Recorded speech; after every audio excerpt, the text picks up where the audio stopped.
Já estamos de volta e deixa eu apresentar meus convidados aqui, né, acadêmicos e também professores do curso de Psicologia. Deixa eu começar aqui pelo professor Rafael. Tudo bem, professor? Tudo bem. Prazer recebê-lo aqui, viu? Grato. Boa noite, né? Isso. Boa noite. Professora Priscila? Boa noite. Tudo bem? Tudo bem. E os acadêmicos André e Adriana? Boa noite. Vocês vieram de caso pensado, os dois começando com A? Né? Porque André e Adriana, eu falei, rimou esse negócio. Gente, mas que dia é esse? Porque a gente quase não ouve falar, né? Infelizmente, tem muita coisa que acontece no Brasil e no mundo que fica na classe e que não chega, às vezes, a informação até a gente. E acaba ficando uma luta até mais difícil. Que dia que é isso? O que significa, qual o significado desse dia da luta antimanicomial? Olha, já que ninguém vai falar, então eu falo. Jane, a gente pode perceber que não fica nem só na classe. Tá? É uma luta que ela está devagarinho aparecendo mesmo.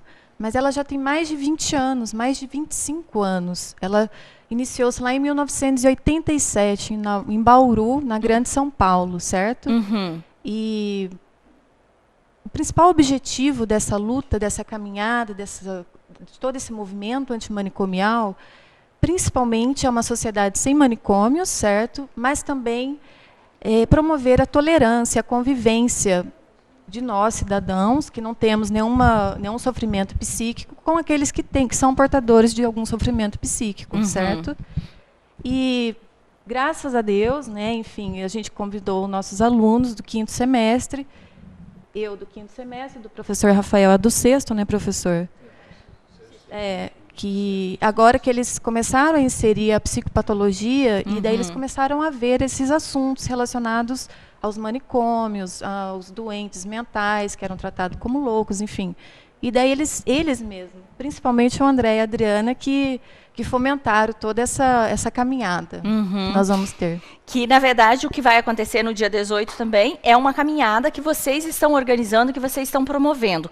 Mas eu quero resgatar um pouquinho da história, que você falou que começou no interior de São Paulo. Qual foi o pontapé para esse despertar dessa dia da luta contra? Teve uma situação em si que marcou essa data? Na verdade, nós temos vários marcos, né, desse processo, dessa discussão. Né? É uma discussão, na verdade, que não marca só a história da saúde mental no Brasil, mas é algo internacional, né? Propositalmente na questão da humanização, né, dos serviços em saúde mental, e que pudemos, né, observar que a questão do atendimento apenas, né, nos hospitais psiquiátricos ou mesmo nos manicômios, né, não eram humanizados, eram técnicas, né, havia uma atenção muito deficiente ao ser humano. Na verdade, uma desatenção, pelo que a gente vê em muitos casos até hoje, né, professor? Sim. Então, assim, aquilo que eram propostos, né, a ser feito, não era feito. Né? Quer dizer, então, esses usuários, né, de fato, não eram atendidos em sua dignidade, em sua cidadania, e não se permitia, né, que estes seres humanos pudessem retornar à sua sociedade, ao seu meio familiar, né, e serem incluídos novamente. Né? Então, esses usuários, né, que passavam pelos hospitais, né, psiquiátricos, eles acabavam, muitas vezes, não tendo mais a sua inclusão social. Porque era visto mesmo como uma prática higienizante da sociedade. Então, todos aqueles que estavam ferindo os olhares da nossa sociedade, era alienado, colocado de fora, para não ferir os olhos dos outros. É o que se é feito até hoje, né? Vamos pegar um contexto mais geral, que eu acho que a psicologia engloba isso. Você pega, o bairro tal lá, então vamos dificultar cada vez mais, vamos isolar cada vez mais, porque lá está o problema, então não quero que ninguém veja. É mais ou menos o que algumas pessoas fazem em casa, que a gente até fala, é pegar a sujeirinha e varrer debaixo do tapete.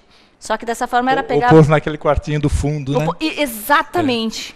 O que não serve, nós pomos lá no quartinho do fundo. E vai ficando lá. Né? Então, na nossa sociedade, nós temos vários grupos que podem, de fato, né, contribuir para a construção social da nossa sociedade. Né? Então, é a questão da invisibilidade social. Né? Então, aquilo que fica excluído, né, não participa, não tem voz, né, não tem dentro do processo construtivo dessa sociedade. Se marginaliza. Né? E aí a sociedade acaba vendo como pessoas com problemas, né, estigmatizando, né, gerando preconceitos e várias outras questões aí que demandam, né? Quando o professor falou e a professora também citou, depois eu vou falar com vocês, calma, que eu já sei que diz que vocês falam mais do que tudo, né? Quando a gente para pensar em saúde mental, quem é considerado, como é que a gente pode considerar que a pessoa tem uma deficiência, tem problemas de saúde mental? Que tipo de comportamento hoje, ou algum tempo atrás, se encarava naquela pessoa tem problema mental? Dá para ter uma classificação ou não? Então, na época que o professor estava até comentando das práticas irregulares e tudo mais, antes, todas as pessoas... Incluíam todas, as pessoas que bebiam demais, as prostitutas, os mendigos, todos homossexuais. Eles, sim, eram considerados pessoas com problemas mentais. Todos eles eram colocados todos num lugar só, como se fossem um amontoado mesmo de gente. Era pensar certo? Diferente e agir diferente. Já era. Hoje mudou, professor? Hoje pensar diferente e agir diferente já não é excluído de uma certa forma? Eu acho que hoje se tem uma outra dialética e um outro entendimento, né, por parte até mesmo da sociedade. Ainda tem o resquício, né, dessas questões, né, mas a sociedade já vem tendo uma nova reflexão. Né, e por isso mesmo a marcha, né, André? O que vai ser o porquê dessa marcha, mas eu vou fazer o seguinte, nós vamos conferir um bloquinho, depois eu volto conversando para vocês e vocês me explicam tudo isso, pode ser? Vamos conferir, a gente já volta.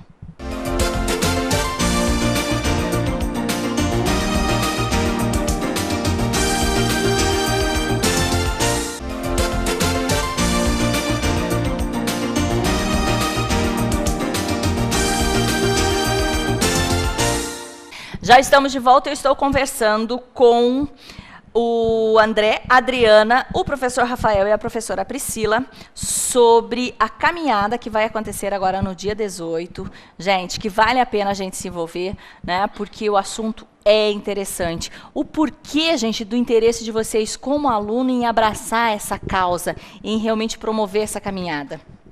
Então, Jane, nesse semestre, né, nós estudamos algumas disciplinas, principalmente psicopatologia, psicologia social, e que nos apresentaram esse universo, né, da doença mental, da exclusão, da inclusão, né, da inclusão social. Porque, na verdade, a nossa marcha, a nossa caminhada, ela é um convite para toda a sociedade. Né? É um convite para toda a sociedade ficar atento ao que está acontecendo e está sendo escondido, está sendo excluído. Né? Quantos pacientes existem aqui na nossa cidade, que muitas vezes têm que serem transferidos para outras regiões, né? Porque não tem um atendimento adequado, ou não tem o número de atendimento no CAPS, às vezes eles não têm como irem lá. Então, a nossa caminhada é um momento de reflexão. E nós, assim, como nós, né, futuros psicólogos, a gente tem que se envolver com essas questões. Adriana, você, quando o assunto entrou em sala de aula, quando começou esse debate, você acabou se deparando e falando, não, eu vivo essa situação, ou eu conheço essa situação e não tinha me tocado que isso estava acontecendo próximo de mim? Sim, eu sou professora também, eu sou pedagoga, né, psicopedagoga, e eu trabalho com inclusão de crianças especiais. E muitos desses quadros vêm com os transtornos, né, psiquiátricos, mentais. E aí ficou claro para mim a necessidade, quanto isso não estava claro e quanto isso é importante, né, principalmente para a educação. Inclusive, nós estamos convidando os professores, porque vai ser uma caminhada que vai ter informação, vai ter um momento de conversar, a gente está preparando um material muito interessante, né? Então, assim, chamando os professores das universidades, mesmo que não sejam do curso de humanas, né, que eles possam vir chamar os seus alunos, porque é um momento muito importante, principalmente para nós, né, futuros psicólogos do curso, e a gente se engajar numa causa. E, acima de tudo, assim, uma causa social. Entendi. Porque, na verdade, gente, quando eu falo em professores, isso acaba... Mas é uma coisa que nós mesmos... Eu vou confessar uma coisa, gente. Você pergunta para 50 pessoas, a maioria de nós não sabe como agir com alguém que tem, né, que é diferente da gente. Né? Então, acho que, de repente, essa caminhada, nesse dia, a gente vai poder ter acesso a esse tipo de informação também, para mostrar que é só diferente, não é? Entendeu? E que a gente tem que aceitar e saber trabalhar esse diferente no nosso dia a dia. Eu acho que isso é muito bem visto, né? Muito bem colocado, Jane. Mas é algo que também nos incomoda. Né? Então, por que ao longo da história essas dificuldades eram escondidas? Porque mexe com a nossa realidade interior. Né? Sem dúvida. Então, aquilo que também pode se passar com a gente mesmo. Então a tendência é esconder, é não ver, né? Se está nos meus olhos, aquilo não vai me preocupar. Né? André, onde vai ser, como vai ser, tem que fazer inscrição? Então, a caminhada ela vai sair da Catedral e a gente vai percorrer pela Júlio Campos, toda a Júlio Campos, a gente vai fazer a ida e a volta. E durante a caminhada a gente vai distribuir os folders no comércio, que vai ser às 15 horas no sábado. A gente vai distribuir com informações, endereço de atendimento, esclarecimento de algumas doenças, né? O que vale salientar de tudo que foi falado é que no Brasil existem 23 milhões de pessoas que necessitam de algum atendimento na área da saúde mental. Ou seja, 12% da população brasileira. É um número bastante alto para passar desapercebido, né, pelos nossos olhos. E essa luta, ela não começou ontem, como foi falado, ela tem 25 a 27 anos já de luta, né?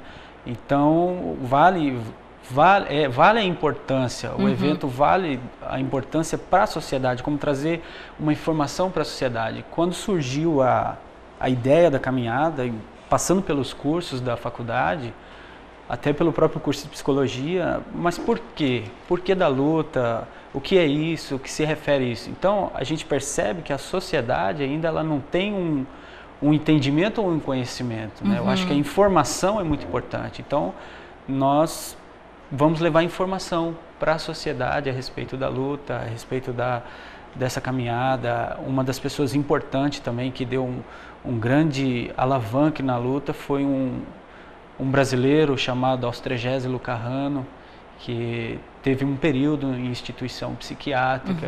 Tem um filme inspirado nele que chama O Bicho de Sete Cabeças. Então foi uma pessoa também importante.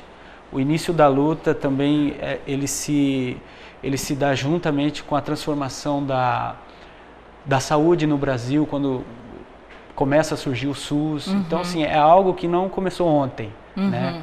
E tem o apoio do Conselho Federal de Psicologia.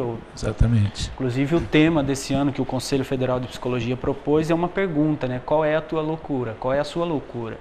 Então, acho que é importante a gente se engajar.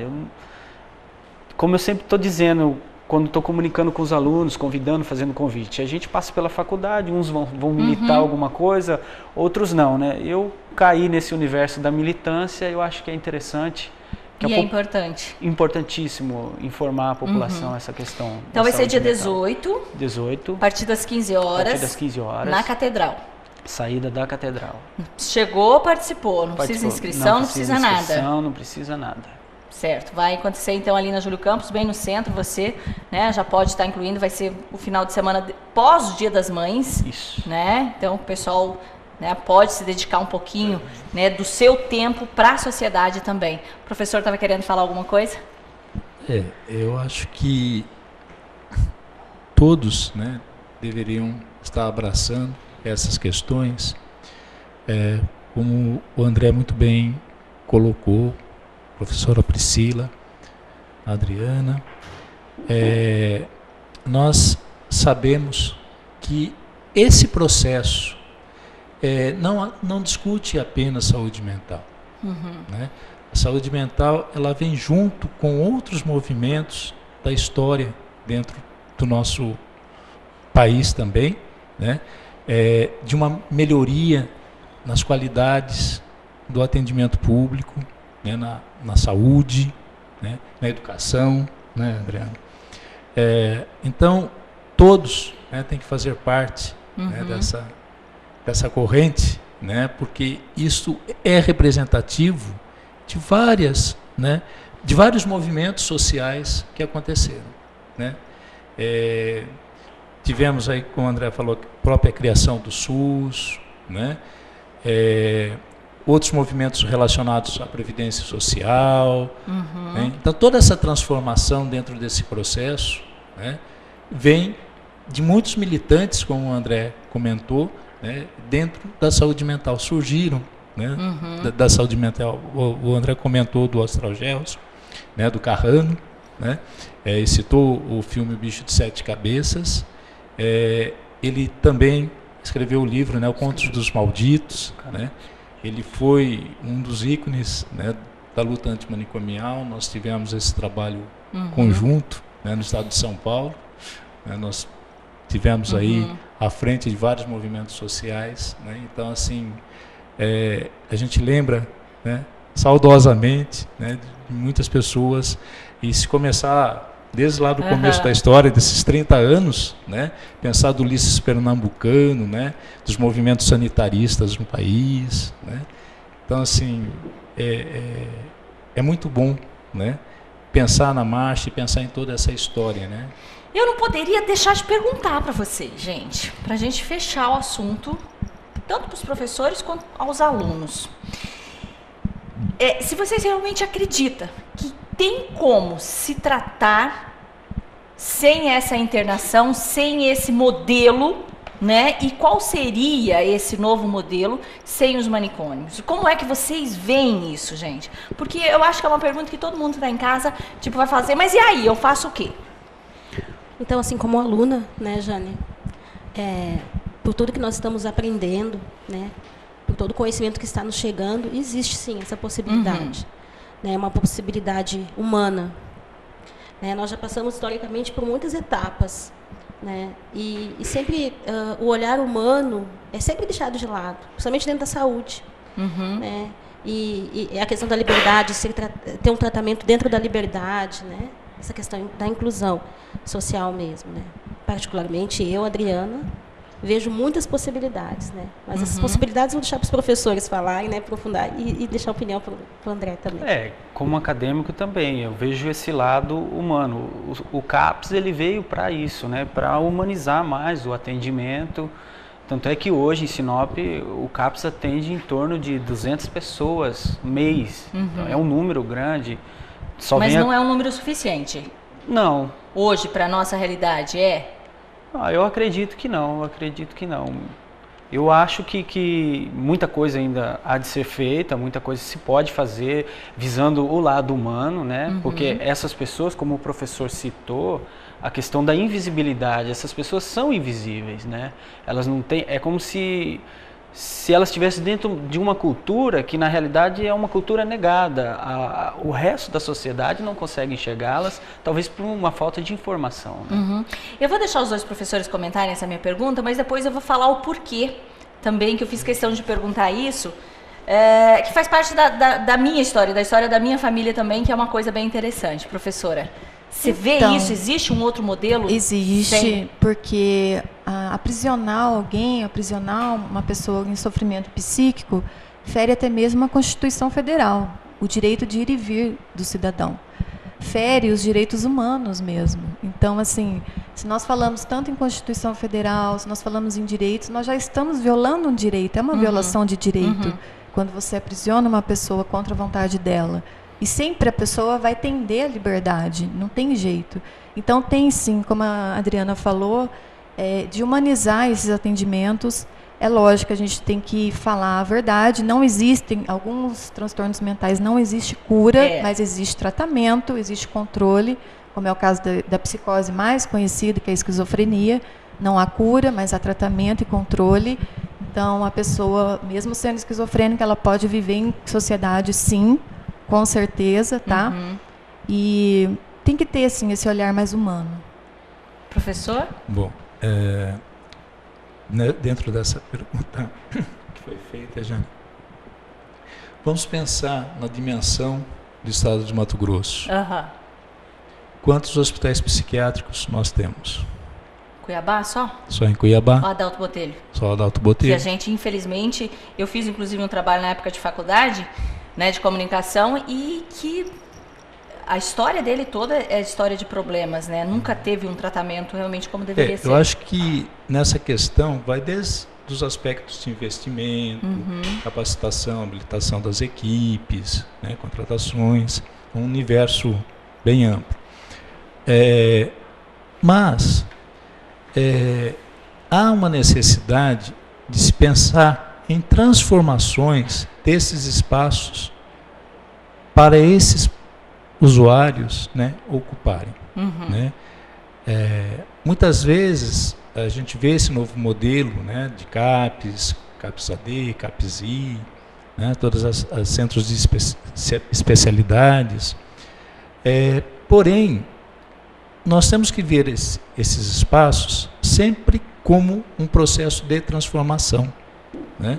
Porque, veja bem, uma cidade ou uma região, quantos habitantes nós temos, né, André? Para uma unidade como esta, né? Então,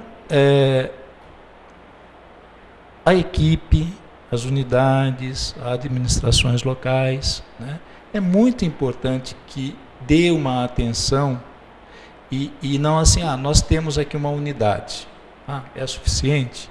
Nunca vai ser suficiente, né? Pode abrir quantas unidades forem, né? Mas, na sua pergunta, o hospital atende, né? É muito importante de se pensar que os hospitais gerais também poderiam ter as suas unidades para atenção a esses usuários, e não somente o hospital psiquiátrico. Você diluiria esse atendimento e seria muito mais fácil humanizar esse atendimento, né? Ou como um CAPS 24 horas, né? E alguns outros equipamentos dentro do município. Mas a internação psiquiátrica